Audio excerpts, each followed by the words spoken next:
Hello everybody, Road Warriors 627 here, and welcome to another thoroughbred racing video here on my channel.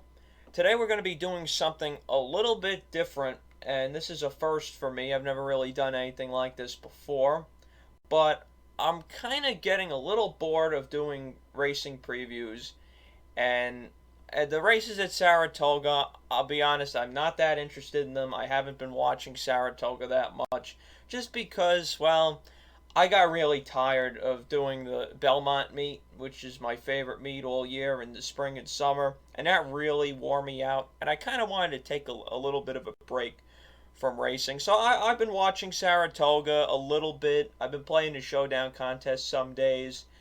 I've been putting in bets for my dad, things like that. And I also bet Saratoga on July 30th when I went to Monmouth and lost a lot of money at both tracks because it was a total chalk fest at both places. But today's video is different. We are going to be doing a little overview of what's going on in the sport about halfway through the summer. We're still at the beginning of August, and things have not really sorted themselves out in any of the divisions so far, with a couple of noticeable exceptions. So we're just going to kind of go over where things stand right now and look ahead to some of the races later in the summer here at Saratoga, and maybe even speculate about what can happen in the fall just a little bit. Now, I can't do this alone, and some of my usual guests are not available today. Sammy Roseman is on vacation in Ocean City, Maryland, and Nathan, otherwise known as Sketchy the Horse Guy, is on vacation here in New York. In fact, I'm supposed to meet him over at Coney Island later today. That would be really cool if I got to meet him. But we've got the always reliable Racing Rundown host, Jack Sargent, here with us today, a true professional, and he's going to give some of his thoughts on the different divisions in racing. So, Jack, welcome, as always. And do you have anything in general to say before we get into any specifics going on? Well, first of all, I will say it is great to be back once again with Andrew on the program. There's not really anything in particular that's happened up to this point in general to discuss. I mean, we'll get to it all with individual divisions and everything. So I'm not going to delay with anything. There's no thing that's going on in racing that I have to address at the beginning of this. So I think we're just all set to get into talk about the horses. Sounds good, and it was an absolute pleasure to meet you at Belmont on July 10th with those beautiful Aiden O'Brien even money shots coming in. All right, so we're going to start with the division that we know the least about, and that's really two divisions. It's the 2-year-olds, males and females. Obviously, on the male side, it seems like Witt is the big name right now. There was a big maiden breaker at Saratoga in July for Asmussen that got some attention and got a 92 speed figure. And I'm trying to figure out his name. Echo Zulu back on July 15th. I think that was opening day. But otherwise, Witt had won that really impressive race at Belmont on July 5th, June 5th, excuse me, the first race on Belmont Day, and then he won the Sanford in pretty impressive fashion with a 90 speed figure. Do you think any other names are close to him at this point? At this point, in terms of males, not really, but it's just the beginning of August, and we do a segment every week on Racing Rundown. My co-host does it called Maiden Watch, and we highlight some really good maidens, 2 and 3 years old. And this time of year, we recorded the first half of our episode yesterday, and my co-host had to say that this is when things really start to ramp up. So at the moment, I don't really see any challengers for Witt, but it's early August, and we're going to start to see the real 2-year-olds come out. If you remember last year on Whitney Day, which is upcoming this Saturday, don't know when this episode is going to be out, but if you are listening to it before the Whitney happens, there's usually going to be some impactful 2-year-old races. We saw Reinvestment Risk, who didn't end up winning any of the grade ones, but was a horse that looked like he could challenge for them. He emerged out of races at this time of year, and I think we will see some more challengers pop up. But at the moment, Witt is the leader undisputably, and his 2 wins have been so impressive. The Sanford and his maiden breaking effort. I'm always wary of early stakes winning 2-year-olds, but at this moment, I don't really see anyone that's going to beat Witt in the hopeful, and that's as far as I'm going to go with him because we just don't know further than that. But he at the moment to me seems like a lock for the hopeful. Obviously, there are more horses that could pop up to change that, but that's where we stand at this time. Okay, I think that was very well said, and obviously a lot of horses can debut. I just want to mention there's a steeplechase race that just went on at Saratoga right now, and it looked like the one horse up the rail was going to win, and then something just happened to him. I don't know if he took a bad step or whatever. He looks okay, but I just want to mention quickly the steeplechase. I don't think we're going to be discussing anything about that on this program today, but it's still interesting to watch regardless. The 2-year-old females. Obviously, the big name is Happy Soul. I don't know exactly where she's been since that big race on the first day of the Belmont Racing Festival. Do you know of any plans for her? Have you heard anything about her? Not that I have seen. I know that she was supposed to run in the Schuylerville and was taken out, and that kind of blew up that whole race and opened it up for the winner of that race, Pretty Birdie, to be able to take it for Cassie. Norm Cassie, I should further stipulate. But, we'll see what ends up happening with Happy Soul. Wesley Ward's probably going to take his time. I imagine a race at Ellis Park is going to be next for her. Wesley Ward has already had a horse. Name is escaping me at this moment, but he's already had a very impressive winner at Ellis Park up to this point. So I imagine that that's probably going to be something that goes for her, or even the Adirondack is running this weekend, and I completely forgot about that race. So that is something that is a spot that we could also see her at. But in terms of the 2-year-old fillies outside of her, obviously you have the winner of the Schuylerville, Pretty Birdie. I liked her a little bit going into that Schuylerville. I didn't end up picking her, but I thought that she was a horse that could run very well. I think the two horses in there, Pretty Birdie and Mainstay, are horses that you have to keep an eye on.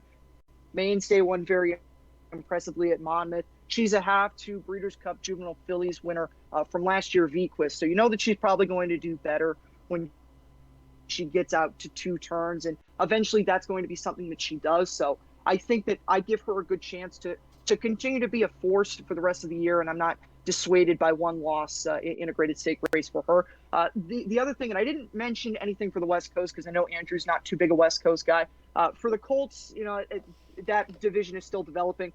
There's a stake race at Del Mar on Friday for the 2-year-old fillies that looks all over the place. Doug O'Neill's got a couple nice horses in there. Bob Baffert has his usual horse coming out of a maiden race. So we'll see how that pans out. But in terms of the East Coast, I think, those 3 fillies that have been mentioned, Happy Soul, Pretty Birdie, and Mainstay, are all horses that could potentially, if we're looking ahead to the Spinaway, those are all horses that I'd give a good shot to win the Spinaway, or at least run really well in it.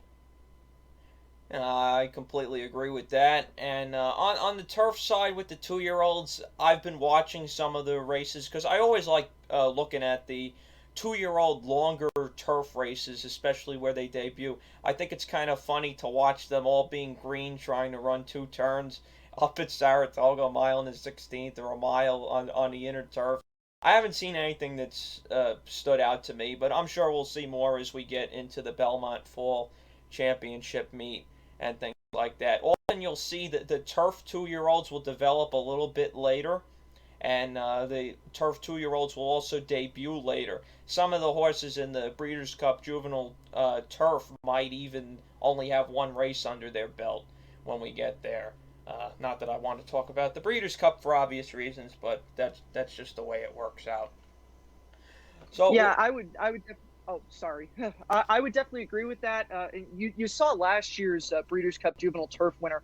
Well, he didn't debut until August, and he didn't get his first win until September. And he had 3 starts going into the Breeders' Cup. And I haven't been paying attention to any of these early 2-year-old turf races, so I don't have much to offer it. But Andrew's certainly right. This division is one to wait on, both the fillies and the Colts, and you'll see it pick up as we get toward the end of the Saratoga meet and into September and October. I'm sure there will be some interesting horses running at Kentucky Downs up in Canada. Those horses usually tend to factor, and obviously on the New York circuit as well. So it's a work in progress, and we'll see what ends up happening with them.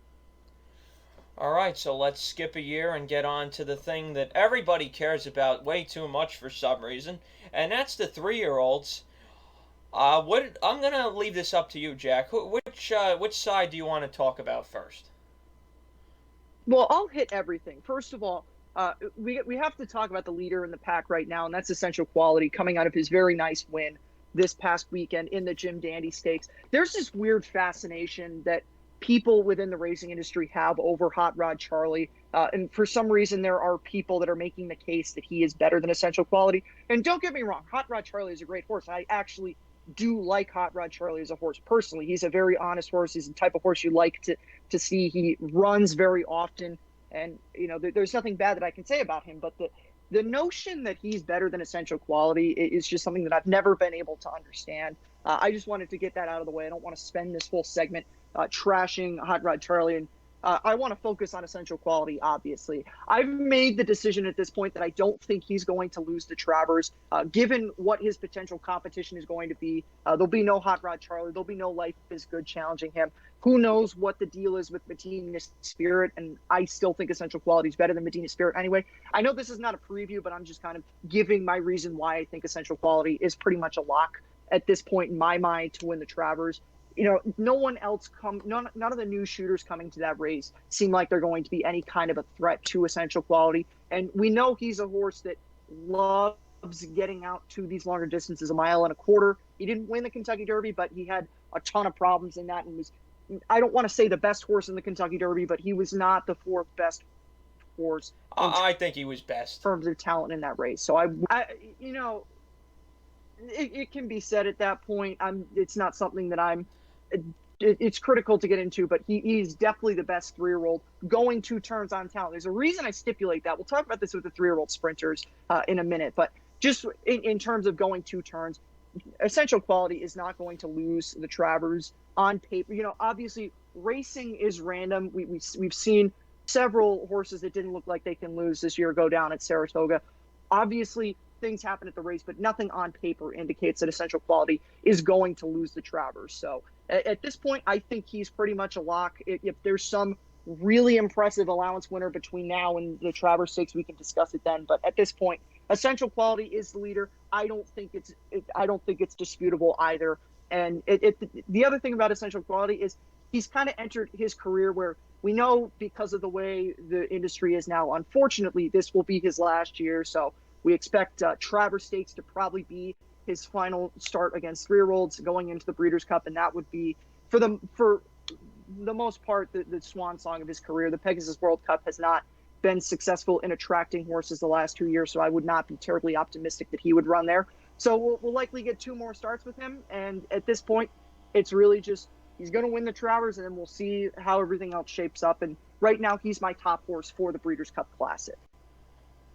I completely agree. I hate to just be an echoer right now, but that's the way it is. I think I said this either on Twitter or in maybe the Belmont Stakes preview.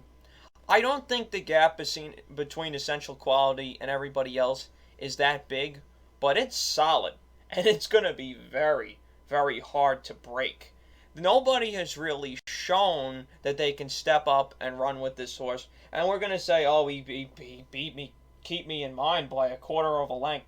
He ran 38 feet further than Keep Me in Mind in the Jim Dandy. If you don't know, that's about 4 lengths, a little more than 4 lengths. 9 feet is a length. So don't worry about that. And the other thing about the Jim Dandy is that was also off the layoff, and it's been a phenomena that's happened before. The Belmont bounce.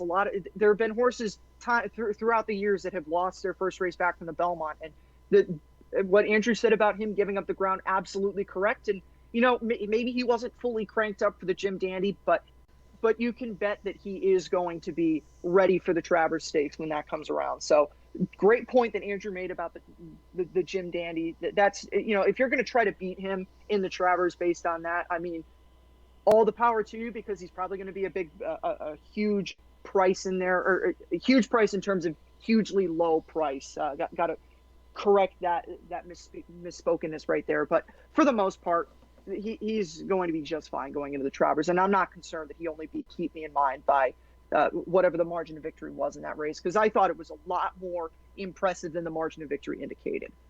Yeah, I agree. The final time wasn't that good, but again, I'm not really reading too much into that. I don't think he was fully cranked up for that race either, and I think we'll see a pretty good time in the Travers if the track is really, really fast, as it usually is on Travers Day, because they soup it up just like any other day, any other big day.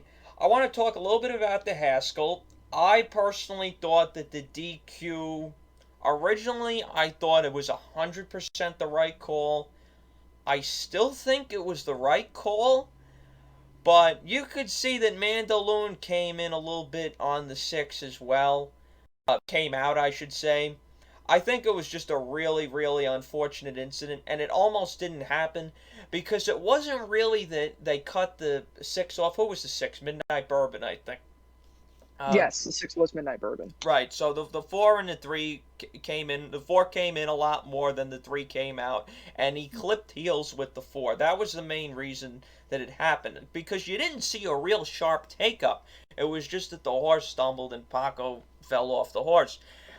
I do think Hot Rod Charlie is still the second best 3-year-old. I thought that determination that he showed against Mandaloon was pretty impressive, even though Mandaloon was, of course, put up. I don't think you can take anything away from Hot Rod Charlie there.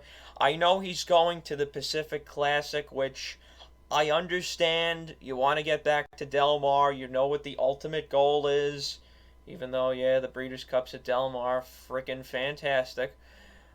So he wants to get back home. He wants to run over a track that I don't know if he's run over it before, but it's certainly his home state. I don't have the PPs up for Hot Rod Charlie right now, by the way. But he gets to face older horses, and if he beats them, he gets those bragging rights. As far as Mandaloon, I would guess he's going to the Travers too. That's at least what Brad Cox said. And the only thing you can say about the Travers then with essential qualities is, does Brad Cox want to beat his own horse, which we know a lot of other trainers do, but you're talking about a $1.25 million race. That's not a race where shenanigans are going to happen, at least not in most cases.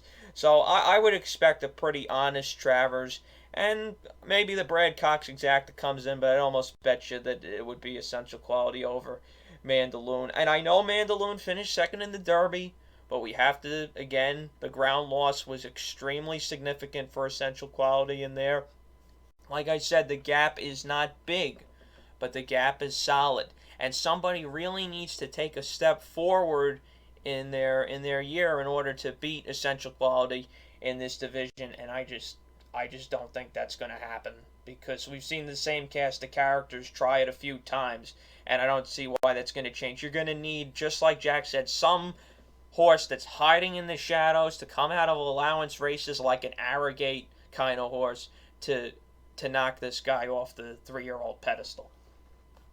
And the other point that I'll bring up about Mandaloon is Medina Spirit got the best trip in the Kentucky Derby. Mandaloon got the second best trip. The only horse that had a better trip in the Derby was Medina Spirit. And lo and behold, the horses with the 2 best trips ran 1-2. I will say one thing, and Andrew, you probably didn't catch the headline for this, but the Hot Rod Charlie was rerouted away from the Pacific Classic. We don't know what the race is going to be for him because Doug O'Neill said no Pacific Classic and no Travers. So the options are probably left with Pennsylvania Derby or run him in the Awesome again at Santa Anita against older horses and get his Breeders' Cup Classic berth. But he's not going to the Travers, and Life is Good's not going to the Travers, and those are the only 2 horses that I could even conceive essential quality losing to, and they're not going to be there. The other thing that happened last weekend was the Curlin Stakes was run on Friday. The horse that I had optimism that he could be at least something first captain. He showed absolutely nothing there. He was beaten by Dynamic One, and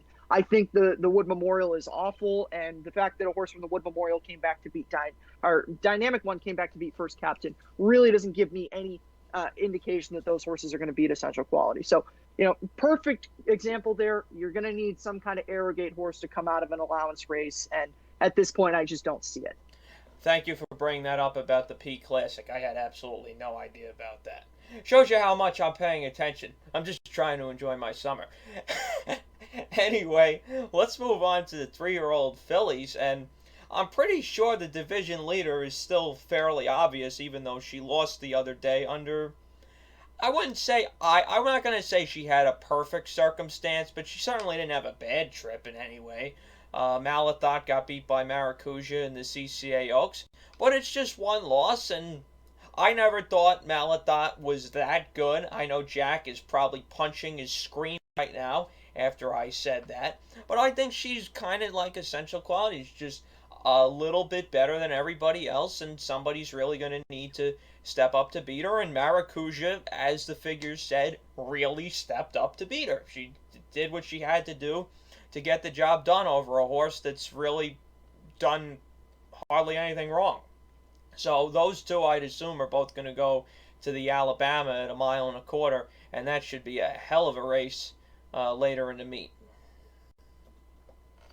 I know Andrew's probably waiting for my vigorous defense, and anybody who knows me knows that I do have a defense plan for Malathot, and I would actually disagree with Andrew. I thought that the ride that Johnny Velasquez put on Malathot was a pretty bad ride, all things considered. But one thing about that was the Coaching Club of American Oaks was absolutely a rider's race, and Johnny Velasquez got baited into sending Malathot, because if you go back and watch the race, you see Ricardo is riding Maracuja, and it looks like that Ricardo is going to send her. And what I think Johnny was trying to avoid getting stuck on the rail like he had in his not two prior efforts, but like he had happened in the Demoiselle and in the Ashland. And I don't think he wanted to put Malathot in a position, short field horse running very easy on the front end, and having to have her run the horse down, and at the potential of just narrowly missing the horse because the horse absolutely walked in the front end. So it was a race that, I was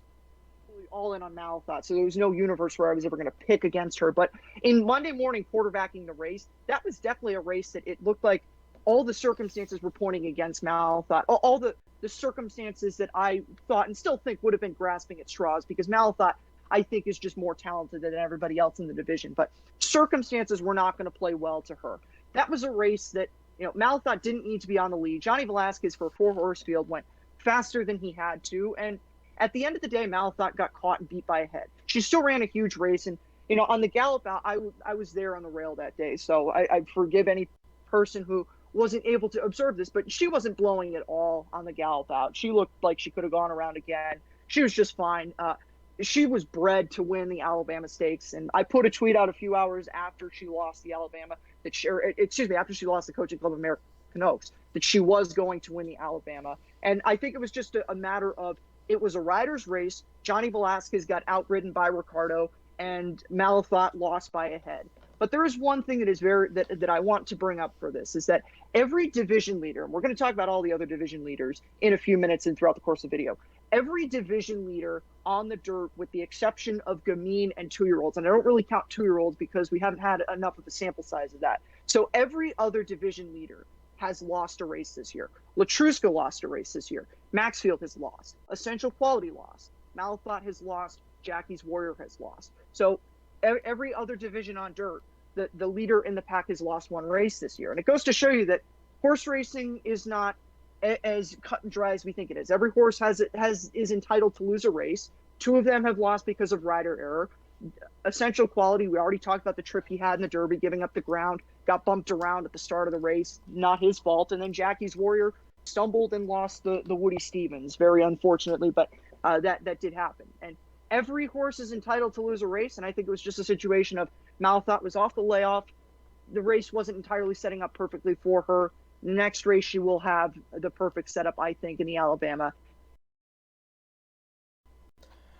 And I have no doubt that she will be able to win the Alabama. So I have no real big concerns with her. I still think Malathot is the leader of the 3-year-old fillies, and I think it's a wider margin than Andrew thinks it is, but obviously it's not as wide as I may have thought it was before the CCA Oaks.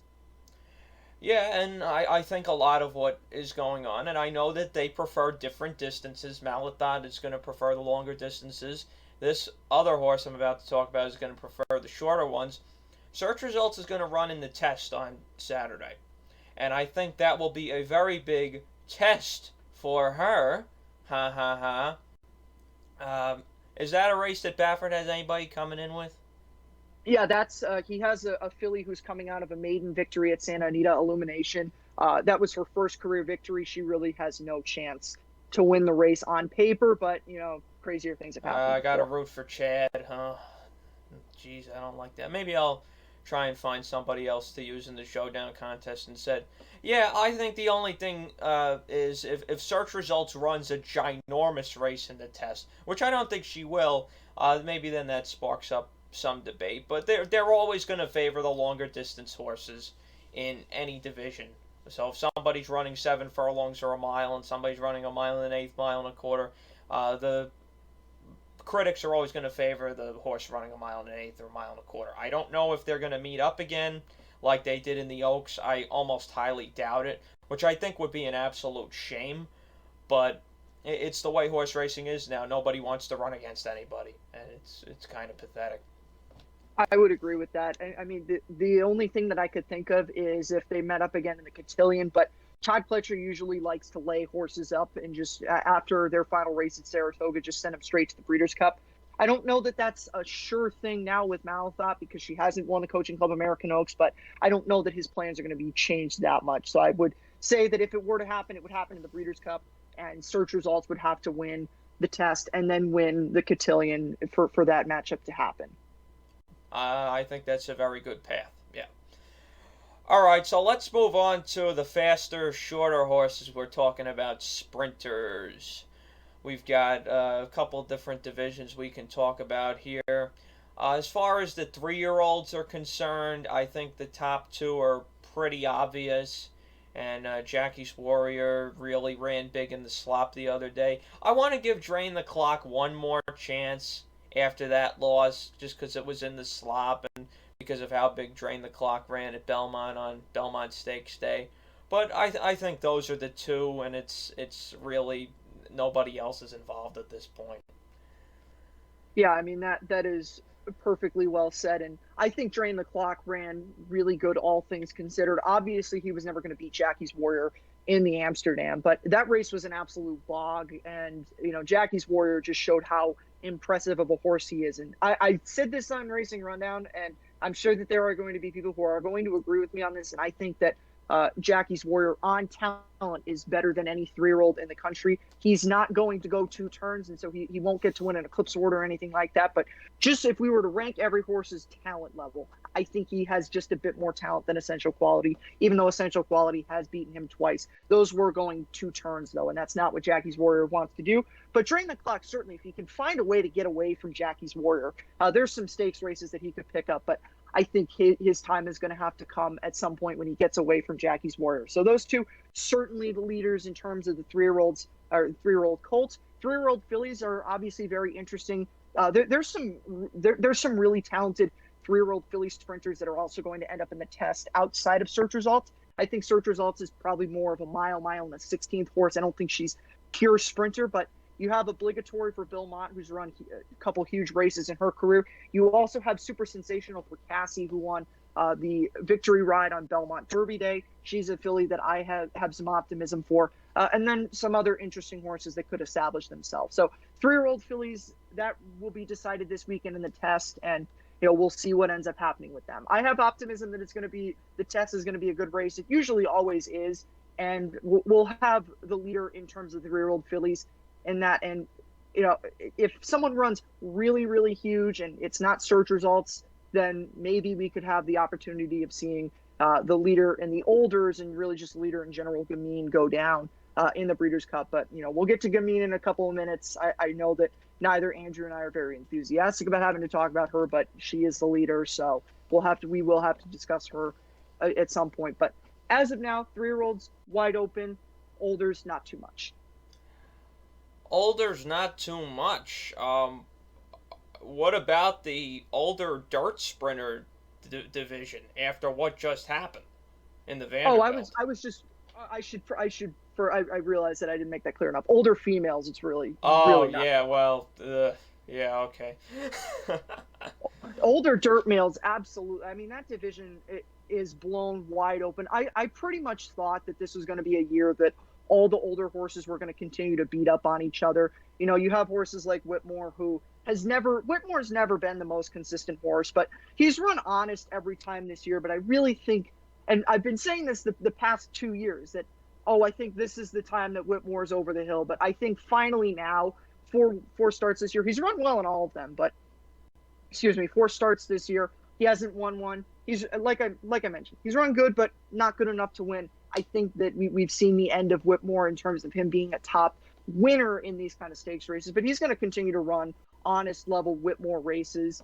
that's all you can bank on, though, is horses like him running honest races. In terms of a leader, I mean, they're going to keep beating up on each other. Lexingtonian is one of the most inconsistent horses in racing. I have used him many times, and I know many other people who have used him many times. And the race you think Lexingtonian is going to run well in, he never runs well in, and then the race you doubt him in is the race he runs huge in. Fortunately for me, I have on one instance gotten him in a race where he has run huge, but that's an outlier, and there have been plenty of other times I thought he was going to run well, and he ran an absolute clunker. So in terms of everybody else, Firenze Fire, I'm a bit disappointed in him. He'll probably get back to Belmont Park. The Vosburg will probably come up light, and he'll be able to get another victory in that. But I don't really know what else he's going to do. Mischievous Alex is really disappointing. I think he just caught a weak field in the Carter, and that's why he was able to win that.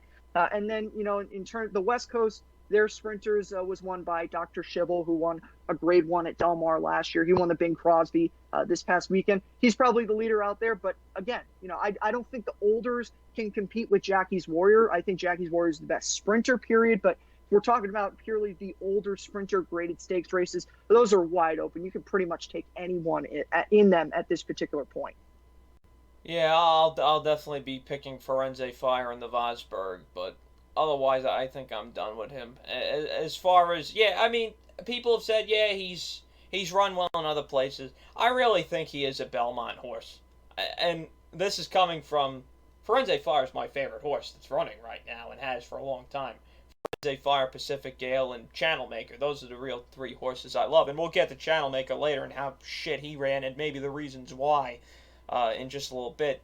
But Firenze Fire, I mean, he just had nothing. It was ridiculous. I watched the replay and I was shocked. I was walking on the beach. I figured he would maybe at least hit the super, and I pull up the results and he's just not there. And then I watched the replay and I was very disappointed. Okay, older female sprinters. No We'll get this comment. over really fast. It's just mean. Yep. Okay, now let's move on to the intriguing division. And I do not think that this division is nowhere close to settled. Nothing is close. Because there's a horse in here, there's 2 horses in here that I just can't stand. If I knew them, I probably would tell them I didn't like them. And those 2 horses in the handicap division are Knicks Go and Maxfield, because I just don't like either of them. They're both going to run in the Whitney on Saturday. Do you think either of them are really the leaders of this? I would definitely agree with Andrew that these 2 horses, I really want no part of them in terms of going forward. But at the moment, they are the leaders in the handicap division. But they're not the leaders in the handicap division because they are the best horses in America. They're the leaders by default because we've lost several horses throughout the year. And I have been very, very public in how overrated I think both Maxfield and Knicks Go is. Maxfield has run the same race every single time this year, but because he's won semi-impressively, people just eat him up. And, I think he has huge bounce potential at some point this year. I don't know if it's going to come this weekend in the Whitney, but he has huge bounce potential. Same thing with Knicks Go. I mean, those 2 are rated top 5.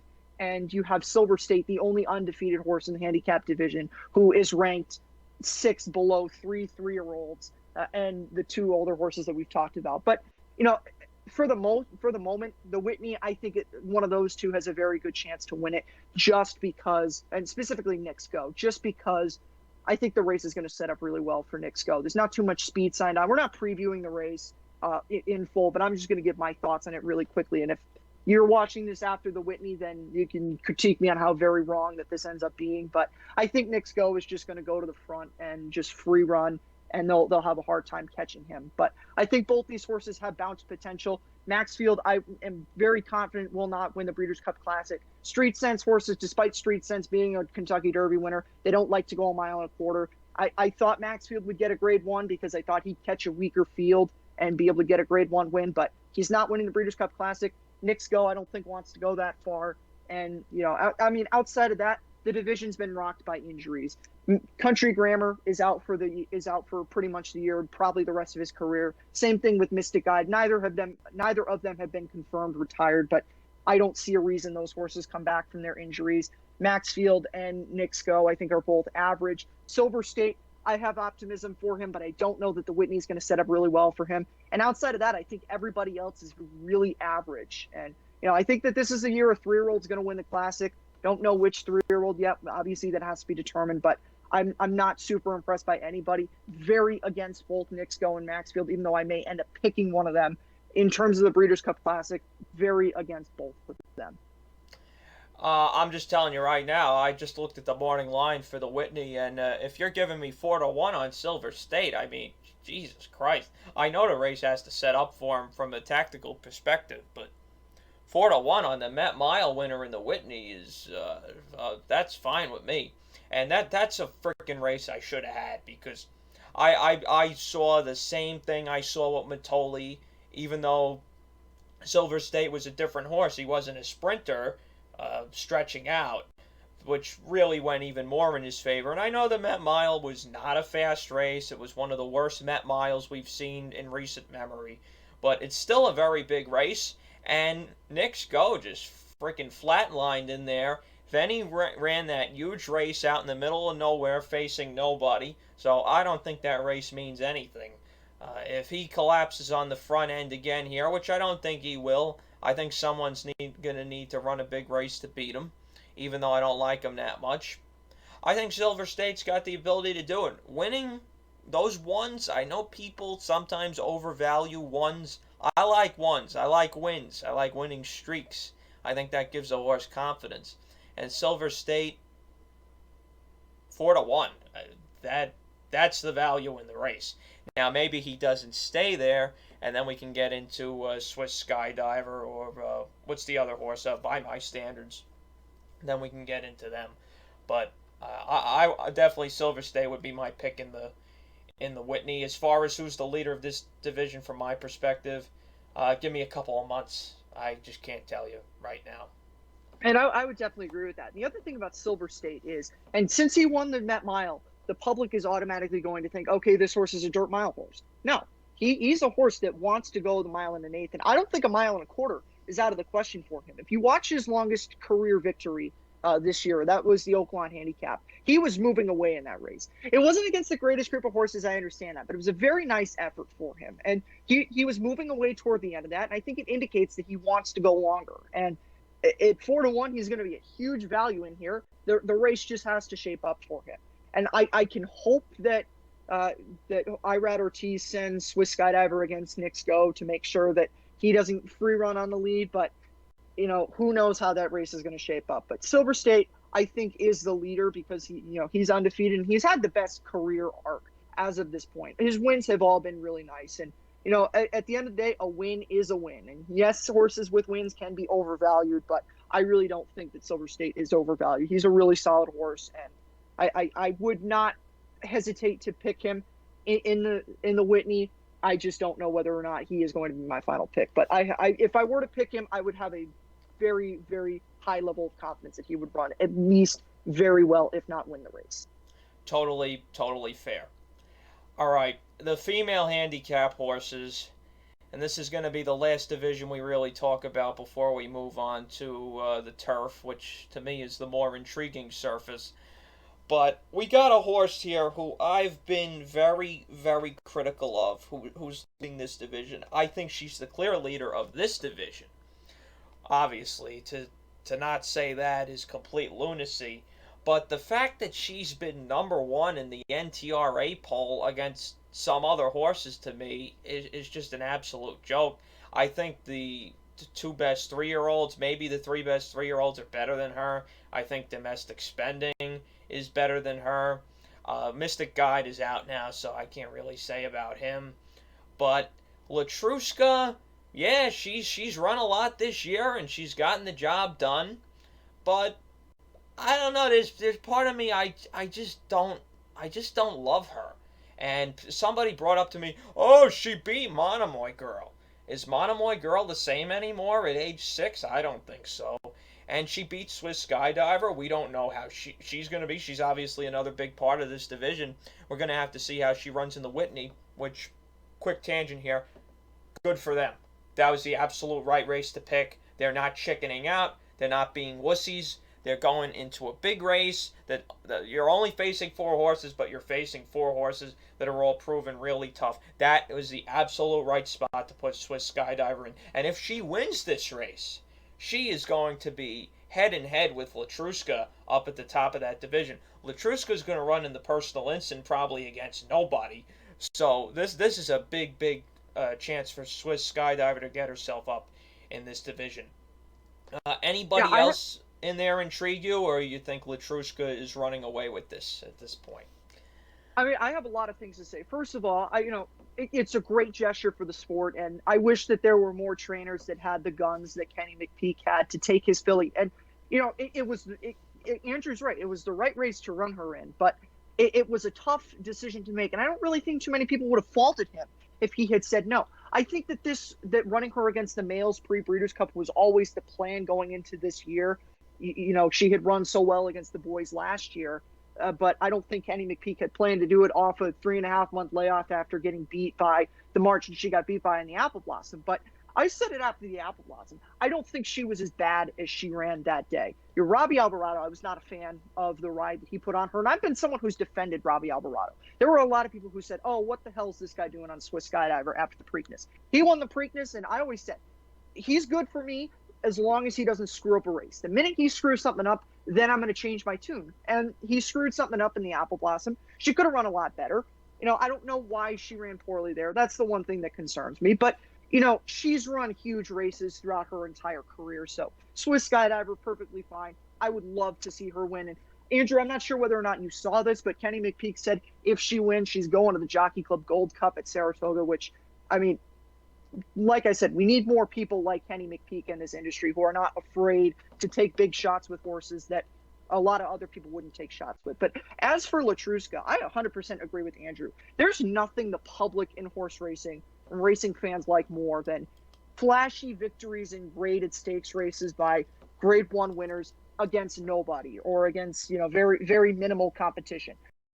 She beat up against nobody. The second best horse in the race was a grass horse. Everybody else in there is very, very awful in that. And then, in the Ogden Phipps, She Dares the Devil was taken out of her element.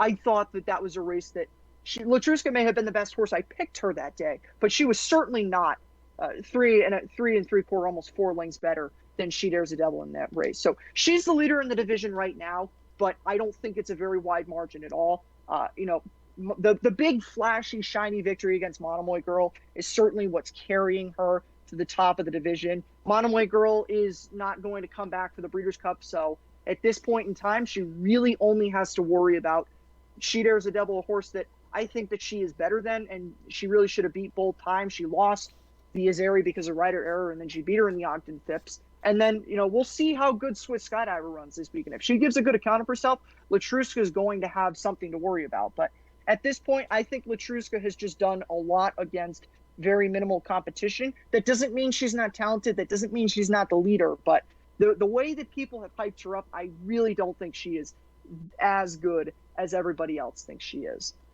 Yeah. The biggest problem I had was that people are calling her the best horse in the country, which is just completely asinine to me. The NTRA polls, those polls are always bad, but I just don't know how you could say that when you look at the figures and you look at who she's been running against. Now let's complete. Oh, I was just gonna say completely agree. All right, now to the good stuff, the green stuff. No, it's not weed. It's the turf course. And the turf course, to me, obviously, is a lot more interesting. We're going to quickly talk about the 3-year-olds. I mean, the 2 Aidan O'Brien horses that came over and handed Americans their lunch in the 2 races at Belmont.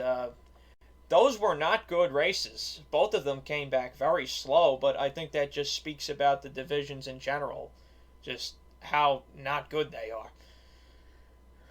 Yeah, absolutely. In terms of the Americans, I mean, the American 3-year-olds are all very average. And there's going to be several Europeans coming over for the Saratoga Derby and the Saratoga Oaks running this week. And we'll get to the Fillies in a minute. I think the Fillies are a little bit better than the Colts, but the Colts are just very, very average.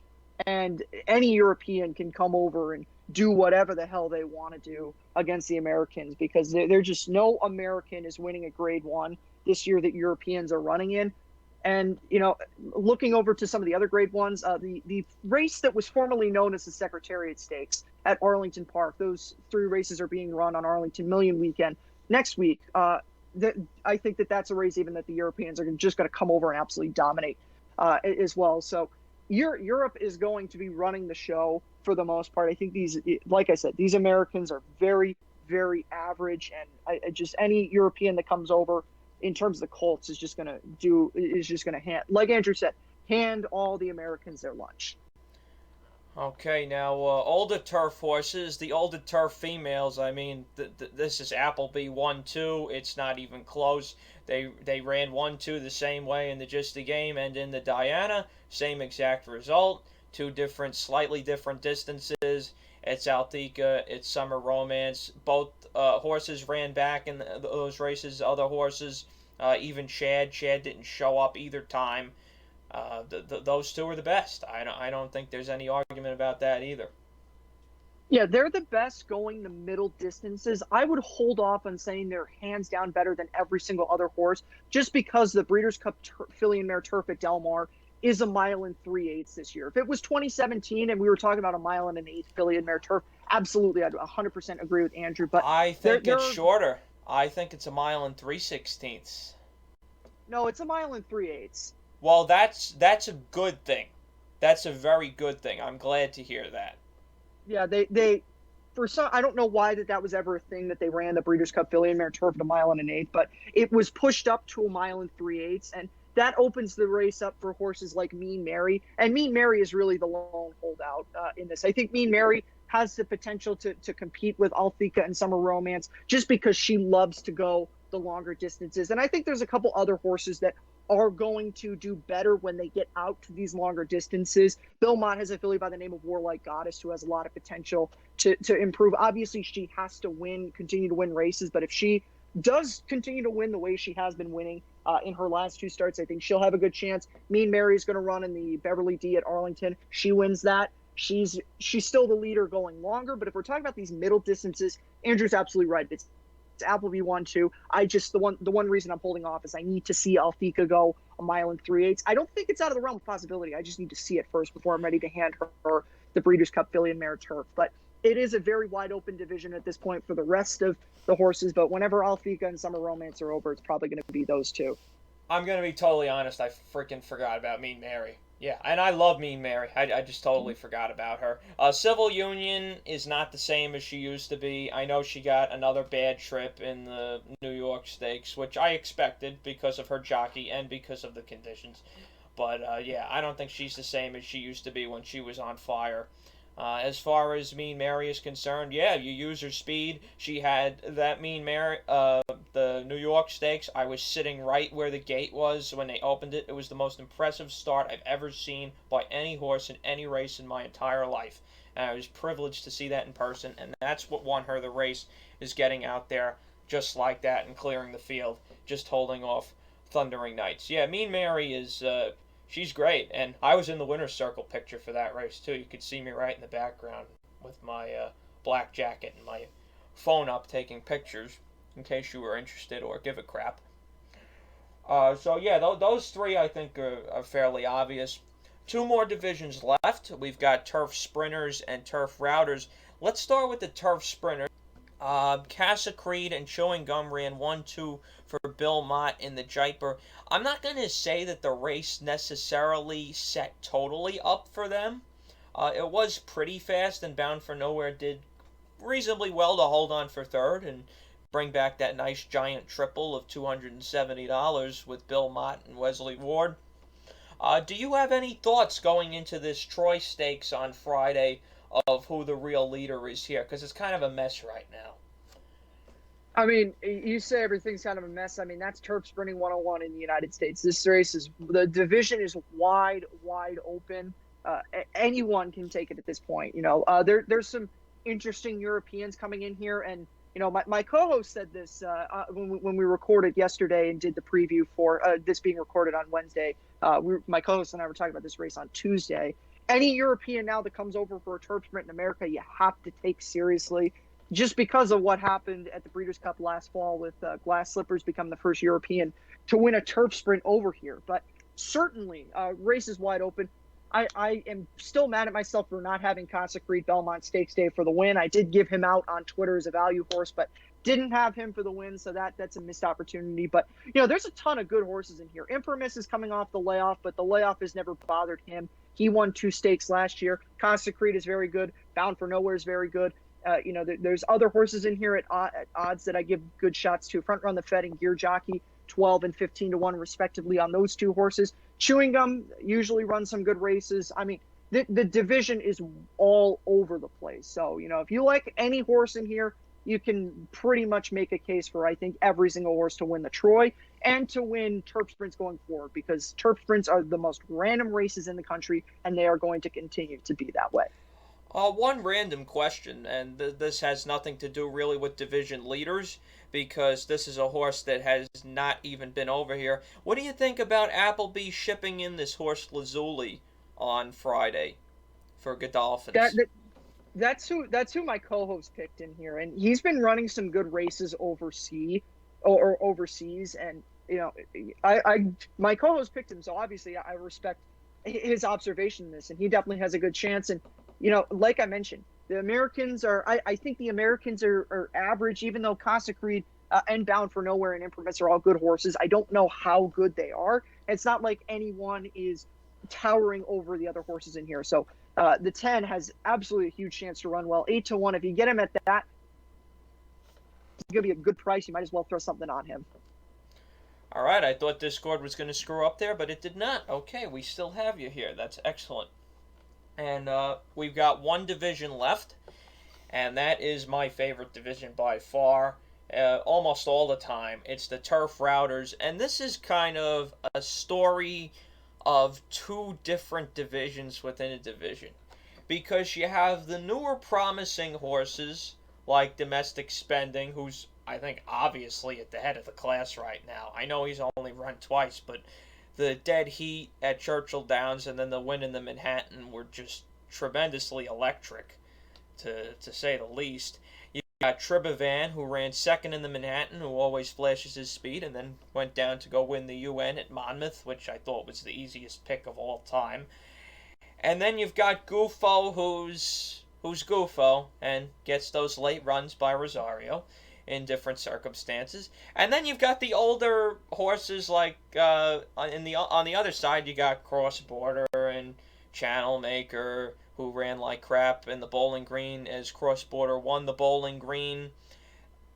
It's a very confusing race right now. I think Domestic Spending is by far the favorite to do anything. I think Domestic Spending might be the best horse in the country. I think he's definitely the best grass horse. There's no doubt about that. We'll see if Tribovan can step up some more. As far as the older guard, the Cross Borders and Channel Makers and Channel Cats of the world, they're really going to need to pick up their asses and move it, because I think those 3 are really 1, 2, 3 right now. What are your thoughts on that? Well, I'll start off with those older horses, and they're going to continue to beat up on each other. And as long as none of those promising 4-year-olds show up against them, which we might see Gufo in the Sword Dancer, but if he doesn't show up, then they'll just continue to do what they've done the past 3 years and just beat up on each other like they have done to no end. But so I mean that's the story with them. In terms of Domestic Spending, I absolutely agree with you. He was in contention for best horse in America. I don't think the gap is as wide as everybody else thinks it is, but undisputed leader in the pack by far. He's going to be running in the Arlington Million, another race that I'm not going to call it the name that they want me to call it, whatever the Bruce D or whatever they want to call that race. It's going to be the Arlington Million for me. It's very, very tragic that this will be the last time the Arlington Million is run at Arlington Park. We can have a whole separate discussion on that whole situation over with Churchill Downs and completely screwing over Arlington. But in terms of talking about the horse, I mean, he is very talented. And the other thing about him, and I've said this about him every opportunity I get to talk about him, he's a gelding. So we're going to get to see him for much longer than we would have otherwise. If he was like Bricks and Mortar, and a lot of people are going to be comparing him to Bricks and Mortar, and rightfully so, because he's doing things very similar to Bricks and Mortar. Japan would scoop him up at Keeneland November, send him off to stud, and we'd never see him again. Domestic Spending we'll get to see for another 2, maybe even 3 years, depending on how long they try to keep him around for. And I think that that's going to be great because he's a fantastic horse. I love when horses run. I love when they stick around. I'm rooting for him to win the Arlington Million. And I think that he's got a good chance to do that. Colonel Liam is a horse who won a couple Grade 1s and 3 graded stakes to begin the year. I don't think he's as bad as the Manhattan, excuse me, might indicate that he is, but he's certainly third best in terms of these promising 4-year-olds. Guffaw is, he is the horse that he is.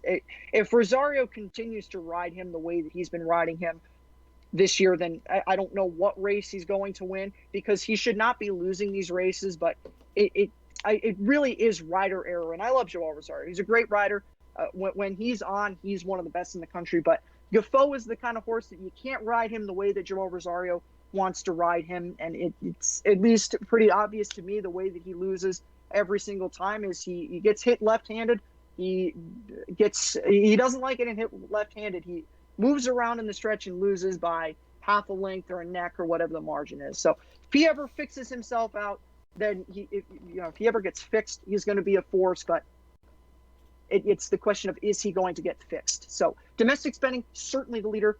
It's a competition for who's second best right now. And I don't know that he's the best horse in the country domestic spending, but he is very, very close if he is not the leader. He also should have been taken down in that $100,000 stakes race at Belmont. No doubt about it. He totally screwed over a horse by the 3/16 pole and should have been disqualified, but was not because NYRA stewards. So that's really all I have for the different divisions in the scope of horse racing, this midsummer racing report, I guess you want to call it. So really my last thing, Jack, that I wanted to know from your perspective is, what are the races later this summer? I guess really later this month and into early September. And if you want to look further down the line, that's your choice. What are the races you're most excited for? Obviously, I'm looking forward to everything that's coming up this weekend at Saratoga with the 3 Grade 1s that they have. We haven't talked about the mile division yet because there is no leader in that. I mean, that division is all over the place. The de facto leader, Raging Bull, got defeated by a mare who is now pregnant and will be retired in Alexandra, which, great story. She beat the boys, but unfortunately we're not going to get to see her anymore. But outside of that, I mean, the mile's wide open. Smooth Like Straight is a horse out in California on the West Coast. Really like him, but he's not going to ship out for the 4-star Abe, which is being run not this weekend but the following weekend. So that race is wide open. Definitely looking forward to see how that's going to shape up. I think Chad's going to have his usual entry for that, and we'll see whether or not he's able to win it. His horses have been very average this year, but he's got some horses waiting in the wings that have potential. So definitely looking forward to that. Alabama is something that I need to see Swiss Skydiver get her redemption in. All the races on Travers Day, I mean, some of them you can predict very easily what it's going to be. Gamin's going to win the Ballerina, unfortunately, and when she does, she's going to get booed by all the people that are at Saratoga, and that's going to be very nice to see. Jackie's Warrior is going to win the Allen Jerkins. And then, the Sword Dancer is going to be the race that it is. The Forgo is going to be the race that it is. And the Travers is most likely going to be won by Central Quality. The rest of the meet, the races on Labor Day weekend, those are wide open. We'll see how those shape up. I have some optimism for horses that can jump up out of bad races, run huge, specifically in the Flower Bowl on the grass. In terms of out west, I know that Andrew doesn't pay too much attention to the West Coast, but Del Mar Pacific Classic weekend, they're going to have some strong races. I think Chad has a couple 3-year-old fillies that can step up and run huge if he chooses to ship them out there, which I'm hoping that he does. But if he doesn't do that, then oh well. We'll see them in New York on Jockey Club Oaks Day. That race going a mile and 3/8. In terms of overall the rest of the year, there's still a lot to be decided. We'll see more from 2-year-olds for sure. 3-year-olds, if life is good, comes back and is able to win a race like the Pennsylvania Derby, and we'll have to judge at that point how impressive the race is. But if it is impressive enough, then you can certainly peg him as a horse that could challenge Essential Quality. That's a race that I would say keep an eye on. And really just in general, some of these divisions are very, very wide open, and there's a lot to be determined. There is one thing that I will do. There's a couple horses, because I have mentioned there's a few horses that I like that have run bad races, or for some reason that I'll give out a couple horses that I think are going to be horses that will jump up in their next start. assuming that this is the race that they run in, the race that I'm projecting they run in, assuming they run there, I think they'll jump up and run huge. The first horse that I'm going to talk about is Magic Attitude. And if you listen to my podcast recapping the Diana Stakes, I absolutely went on a rant, probably way too long on this horse. This is a filly who has 2 graded stakes wins in the United States, going 1.25 miles and longer. She was a group stakes winner going 1.125 miles over in France, but it's quite obvious that this filly wants to go 2 turns. And I really, really hope that the Flower Bowl is the target for them, because if she can get back out to 1 mile and 3/8, she's already a stakes winner in the Sheepshed Bay going that distance. I think she's absolutely a horse that could win the Flower Bowl. I don't know if Mean Mary would turn around fast enough to run in there. I would be concerned if she would, but if there's no Mean Mary in the Flower Bowl, don't write off Magic Attitude. She's going to be a big price because she's coming out of 2 awful efforts. The New York, you tossed it out because it was soft turf, and the Diana, she was going way too short. So you get her out to 1.25 miles, mile and 3/8, 1.25 miles, 1.5 miles. She is a horse that I think potentially can do some huge damage. I'm going to stick with another filly on the grass, Fluffy Socks, where Chad Brown has just run huge race after huge race. The Del Mar Oaks is the race I want to see her in, but you could formulate this opinion to any 2-turn race that's longer than 1.25 miles or longer for her as well. She's a filly who wants that kind of distance. She runs in the Del Mar Oaks, give her a huge shot. If she runs in the Jockey Club Oaks, I give her a huge shot. I said on Racing Rundown after the race that she ran in, I believe it was the Lake George, where she ran second, got a bad trip. Rosario didn't screw up, but maybe could have had her a little bit closer. But at the end of the day, she just ran out of ground in the Lake George. If you get her going longer, she's a horse I guaranteed, like I did with Tribuvon. She's going to have a race that sets up really well for her. She's going to win that because she has a ton of talent. Yeah. In terms of other horses, Life is Good. Oh, sorry. No, you keep going. Keep going. No, I was just gonna say, Life is Good. Everybody knows this. He's a horse you got to watch out for the Pennsylvania Derby. There will certainly be more horses that will pop up at this point. Another horse that I would say Mind Control loves Saratoga, and he's another really random horse, but his 2 Grade 1 wins have come at Saratoga. I think the division is just so wide open that he's a horse that I give a huge shot to win the Forego as well. Yeah, I'm looking forward to pretty much everything. Obviously, the Saratoga races will be cool to watch, but obviously I'm more excited for Belmont in the fall because I'll actually be going there. The odds of me going to Saratoga to watch a race while I'm on vacation at Lake George next week are about 99 to 1. Very cliche. The odds of me going to Saratoga to watch morning training are about 15 to 1. So that's a possibility, a very small possibility. But maybe I do it one day. I'd take the little trip down there. Although I really don't expect it because I'd rather watch the sunrise over the lake. That's just me. As far as the races in the fall at Belmont, yeah, I'm very excited to get back that first weekend to watch the Jockey Club Oaks and Jockey Club Derby, and then the bigger races later on in the meet. I'll be off Friday, Saturday, and Sunday. I have a good schedule this fall, so I'll be able to go out even on some Fridays where there's some good racing. As far as a horse to watch out for, you might not even remember this horse's name.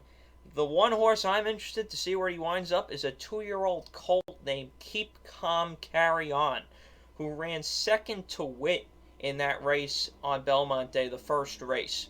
If you watch that race, Wit was originally dead last, and he was the 4 horse. The 2, Pletcher's other horse, Keep Calm Carry On, is obviously the one I bet at the bigger price, and he fell back even further as Witt made his move around the turn. At the top of the stretch, he was still dead last and absolutely rocketed past everybody else and just got up for second and saved my giant Exacta box. So that is a horse that I want to watch out for when he reemerges. I don't know why he's been off for so long. That's kind of a bad sign to me. I hope everything's okay with him. But I think he's a Pletcher horse where if he improves on that first race, could really turn out to be a good 2-year-old as well. But we really don't know what's going to happen with him. He's obviously only run one race and he hasn't been showing up in 2 months. I didn't look to see if he had any workouts. Maybe I can just type that in for a second here. Yes, he has. He does have a couple of workouts, actually a few. He's been working consistently every week since July 10th, every Saturday, 4 furlong drills, all breezing, nothing from the gate. A couple of them are fast, the last two have been slower. I wonder, do you know when the Saratoga Special is? The Saratoga Special is next weekend. I know he's a maiden, but maybe he shows up in there. I think it's totally possible. And because he I mean, hasn't won, maybe you get a little bit of a better price. Because I expected he'll be like 4 to 5 when he runs in his next race. But if he runs in a tougher race, maybe not. that's definitely a horse that I would, in Andrew's descriptions, I would definitely echo his sentiments to keep an eye on him. And I'm sure that we'll look back on this preview that we've done, or this kind of state of horse racing at the summer, at the end of the Saratoga meet, and figure out how either how right or how wrong we are in terms of this. I'm just, there was one other division that I just wanted to hit on that we didn't talk about earlier, and that's 3-year-old turf fillies. There's a couple horses that I want to highlight from that. Obviously, whatever comes over from Europe is probably going to be better than all the fillies that we have here. But there's a couple horses that I think you got to keep an eye on. One of them is Gam's Mission, a filly I've been singing about for a very long time. You're going to continue to get her at nice double-digit odds, and because the figures aren't the greatest, and it's not like she's beating the greatest horses in the world. Continue to look on her. She's probably not going to win any of these big graded stakes races, but she'll continue to run huge in them, and I give her huge shots to run well. This weekend in the Saratoga Oaks, that's assuming that all goes well and she ends up being there. The other filly that I like going into this Saratoga Oaks is Higher Truth for Chad Brown. She ran a lot better than I expected her to run in the Belmont Oaks, running third, narrowly beaten by Cone Lima, and the winner of that race, Santa Barbara. So those two fillies are fillies that I like going forward. I also talked about my favorite, Fluffy Socks, but for the most part, that's really it for what I have to say. You can obviously check into my Twitter and over on Racing Rundown for the remainder of the summer and the rest of the meet to see how I feel about things when they happen. And that's all that I have to say at the moment. I don't know, if you have any other things that you want to ask me about, Andrew, certainly would be glad to answer any questions that you have for me at this point. But that's pretty much all I have for this moment.